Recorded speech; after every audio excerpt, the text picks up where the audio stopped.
Hi guys, I'm Adam Wilborn from WhatCulture. He's Phil Chambers from WhatCulture, and we are just minutes away from our AEW Revolution live stream. Still time though to sneak in and update you on some breaking news from the weekend. The headline appears to be, Phil, WrestleMania plans in bloody tatters. We'll talk a little bit more about what's going on with Cody Rhodes and WWE in a second. But the big story everyone is talking about over the weekend is Stone Cold Steve Austin and the fact that he may well have rejected a WrestleMania match. Look, this seems to be have been on the cards for quite some time now. Kevin Owens repeatedly slagging off bloody Texas anytime he could, whilst also not mentioning the name of Stone Cold Steve Austin whilst talking about famous Texans who can suck it or whatever. And that all seemed to be leading towards a proper match at WrestleMania 38. But Dave Meltzer on this latest edition of Wrestling Observer Radio is suggesting that may well not be the case anymore. He says they will have a confrontation, but it's not clear if that will be a match or not anymore. It's essentially up to Austin at this point. They want the match. They thought they had the match. And Steve, well, there's a reason he hasn't wrestled in 19 years. I just know that as of Friday, he had not agreed to do the match, even though it was on the books. Now it's on the books as a confrontation. So we're not getting a Vince McMahon match, although, let's be honest, none of us actually thought we were going to get a Vince McMahon match. We all know it's probably just going to have a spot in the Pat McAfee-Austin Theory match at WrestleMania. We'll talk a little bit about Cody in a second. Yep. Now we're not even getting an Austin match? I know, it's all coming tumbling down, the best laid plans and all that. This is another one, though. He's not wrestled in 19 years. He's said throughout those 19 years that he's not hugely into the idea of wrestling ever again. So it kind of came out of nowhere, I guess. The whole fact that it's in Dallas and the amount of money that WWE have thrown around. He's had a ring bill. Maybe he was just testing the waters to see how he felt, and then he's realised, nope, my knees don't feel good, or his neck doesn't feel good, or something of his many injured parts doesn't feel good. But yeah, I guess we're just going to get Stone Cold coming out. At least we'll get the glass breaking at WrestleMania in Dallas. That'll be fun. And then just stunning the hell out of Kevin Owens, which in itself will be a fun little spot, but it's not what everybody wanted. Mixed emotions, Matt. Look, there's weeks to go. Yes. I think plans change, as we often know. I still get the feeling we are probably going to get a Stone Cold Steve. I'm more confident of that than a Cody Rhodes match, for example, at WrestleMania. Yes, you know, you could just make it very simple and just have Owens come out and say, well, it's a bloody shame I'm not on this card, and yet I've been allocated time on the card to rant and rave for no apparent reason. Last chat, stunner, see you later. But I'm also, if it doesn't happen, got a lot of respect for Austin to just to be like, because obviously WWE are like, yeah, just take all the money you want, we don't care. Yep. We don't even probably really care how good the match is. But he's like, I've got a legacy to protect here. And, you know, sometimes money isn't everything, Shawn Michaels. Speaking of Shawn Michaels, I've just in my head booked exactly what's going to happen now. If there's not going to be a match, then it's going to be Kevin Owens. He's going to be at WrestleMania. He's already been bad-mouthing Dallas. He's not been bad-mouthing Stone Cold. The Undertaker is going into the Hall of Fame, so he's 100% going to be there. Yep. If we get a Stone Cold Steve Austin appearance, and then maybe a Shawn Michaels appearance, and he just gets tombstoned, stunned, and Sweet Chin music, and then yay nostalgia, Attitude Era people stand chuck it all in, yeah. Booker T does the scissor kick, JBL can take his head off. Get them all out. Just a parade of people hitting their finisher on Kevin Owens, who's, we'll probably bloody love that, to be honest. Of course you will. But yeah, we'll keep you posted as these things develop, because it's all up in the air, and WWE are just going to go, what if we put an extra 0 on? How are your knees feeling now, Steve? Yeah. But let's talk a little bit about Cody. A lot of people talking about him this weekend. Speaking of things being up in the air, obviously the whole Cody Rhodes thing in WWE seemed to be set not that long ago. I will first say that all of this is coming from Dave Meltzer of the Wrestling Observer Radio. But apparently the whole Cody Rhodes thing, it's already been on WWE's books. Like, they've had a plan in place for his return as soon as Friday this week, that they thought they had plans locked in. But him talking to people behind the scenes in WWE right now doesn't seem like it's all that much going on. His exact words were that they're unsure of what's going to be happening with Cody Rhodes, and it doesn't necessarily mean that the entire deal is dead. It just means that they don't really know where he stands and where the creative is in place and things like that, where they kind of once thought they were sure that they had him and they had something in place.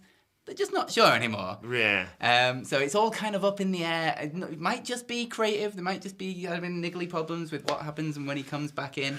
But yeah, all very much up in the air. I don't know what to believe. Like I said, we've had reports earlier on this week that talks had fizzled or whatever, and then some people were saying, oh no, that's not the case. It's just, dotting the I's and crossing the T's or whatever.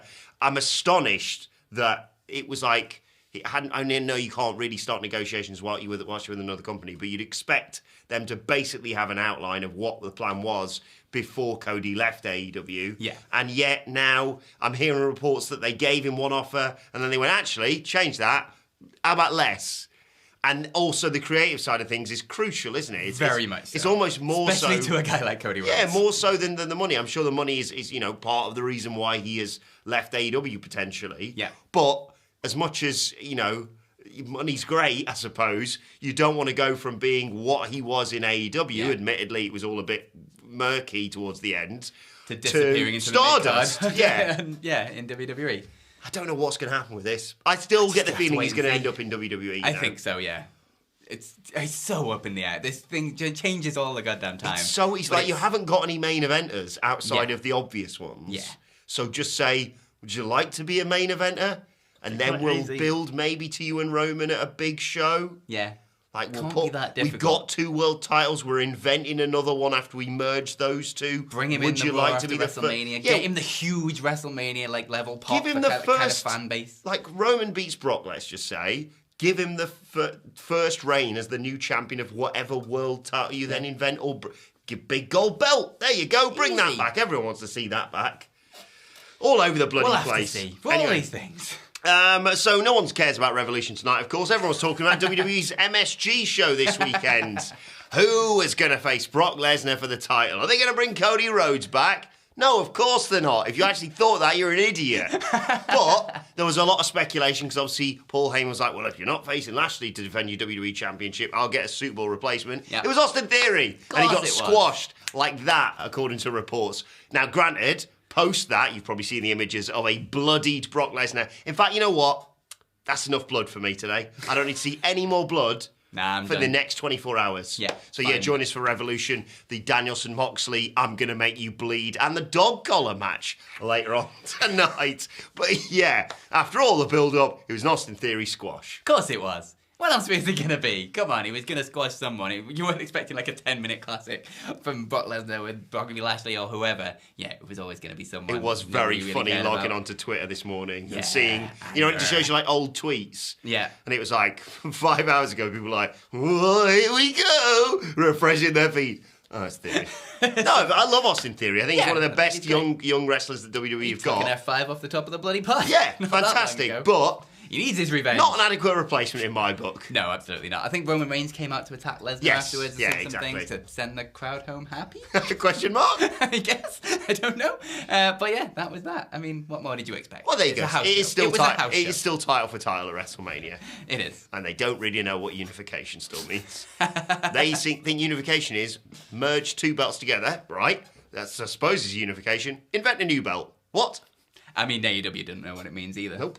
Why Sammy Guevara got 2 belts? Doesn't make any bloody sense. Speaking of AEW... Yes! Tony Khan had quite a big announcement on Wednesday. He Don't know if you saw this, but you might have missed it. You never know.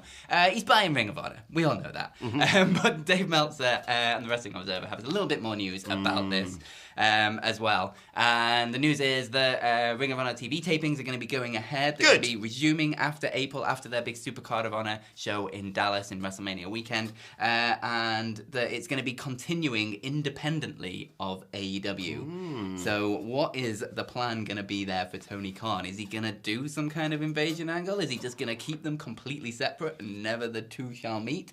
Is he going to bring people over and send people down? It's an interesting time for Ring of Honor and AEW, but it's all kind of on the table of what he could do with this at the minute. He's sort of stoked the fires of it by suggesting that, isn't he? But we don't really know anything for certain. For me, I don't need to see another invasion angle for quite some time, particularly not with the current political climate being as it is, as Michael Sidgwick pointed out when we discussed this on a podcast just a few days ago. And no offence to Ring of Honor, but, you know, that was going up against AEW right now. The only person I wonder who would win. Yeah, Joe Hendry, because he's the best. Put the world title on Joe Hendry, because he's fantastic, Ring of Honor. But yes, we'll wait and see. What would you reckon about an invasion? No, I don't want it. No, thank you. It's not working, especially now, like you say, this climate of the world. No, absolutely not. Keep that separate. Just run it as its own nice little company.